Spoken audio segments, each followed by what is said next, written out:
Nanatiling mapayapa ang pagdaraos ng pahalik sa poon ng itim na Nazareno sa Quirino Grandstand. Sa kabila nito, handa pa rin ang mga tao ng Manila Police District upang magbigay seguridad sa mga deboto ng poon.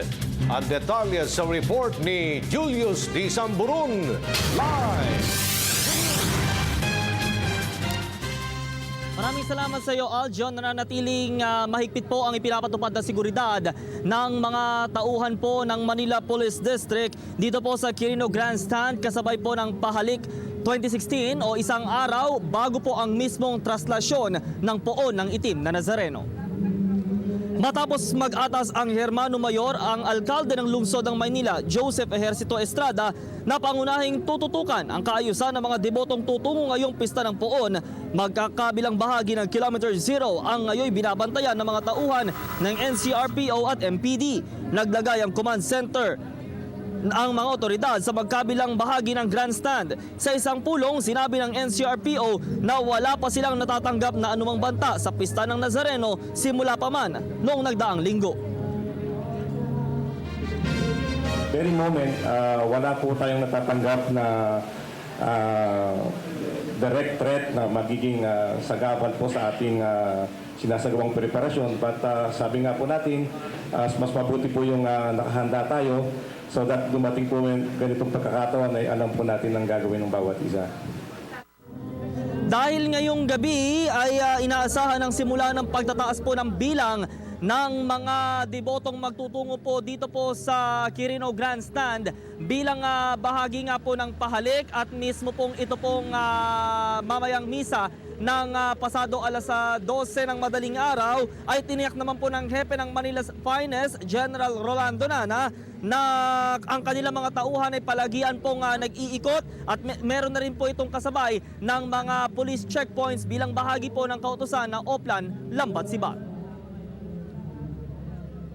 Akibat ito sa ating pinapatupad na Lambat Sibat operations na kung saan ang checkpoint ay isang activity na kailangan natin gawin para sa seguridad ng mga mamamayan, hindi lang ng lungsod ng Manila.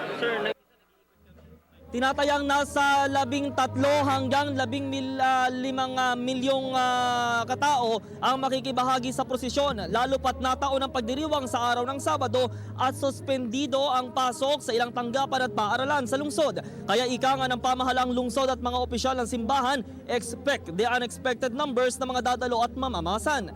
May mahigit na 300 portalets naman ang nakikita sa buong paligid po ng grandstand. May mga 33 medical and first aid stations din ang handang magbigay ng ayuda sa mga debotong masusugatan o mahihimatay. Ayon kay MDRMO OIC Johnny Yu, pangangasiwaan nila ang crowd control management kung saan mahigpit ito minomonitor ng alkalde ng lungsod.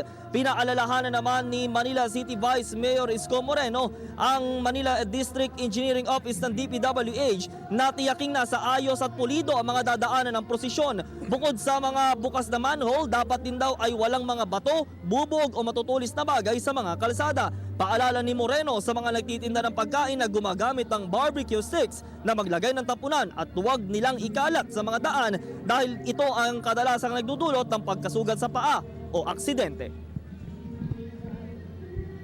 Based sa data ng City of Manila na ibinibigay ng city government through President Mayor Estrada na mga first responder unit na pinamumunan ni Johnny Yu, ay meron kami mga insidente na nasusugatang mga deboto na nakapaa. So yun lamang po, and I think I would rather give the... Tuloy din po ang clearing operations ng mga tauhan ng MMDA at City Engineering Office sa mga ruta ng prosesyon. Maging ang mga sasakyan ng media o yung mga OB vans ay may mga designated na parking area. Samantala, Aljo, nakakuha tayo mismo ng ang PTV News po sa mga mapalad na nakakuha nito pong listahan po na, o yung opisyal na ruta ng dadaanan po ng mismong traslasyon ng itim na Nazareno. Bukas po yan at dapat po eksaktong alas 7 ng umaga, araw po ng Sabado, aalis po ang poon dito po sa Quirino Grandstand at tutungo na po ito ng Katigbak Drive at ng Padre Burgos. Babagtasin lamang, ilan lamang ito sa mga babanggitin natin na babagtasin pong mga daanan nito pong traslasyon. Ito yung Dasmariñas, Plaza Santa Cruz, Carlos Palanca, Arlegui, Vergara, Castillejos, Nepomuceno Street, Hidalgo, Bilibid Viejo, Guzman, Barbosa, Globo de Oro, sa may bahagi po ng Quezon Bridge at dito po sa may area po ng Plaza Miranda. Kooperasyon naman po ang hiling po ng mga otoridad sa mga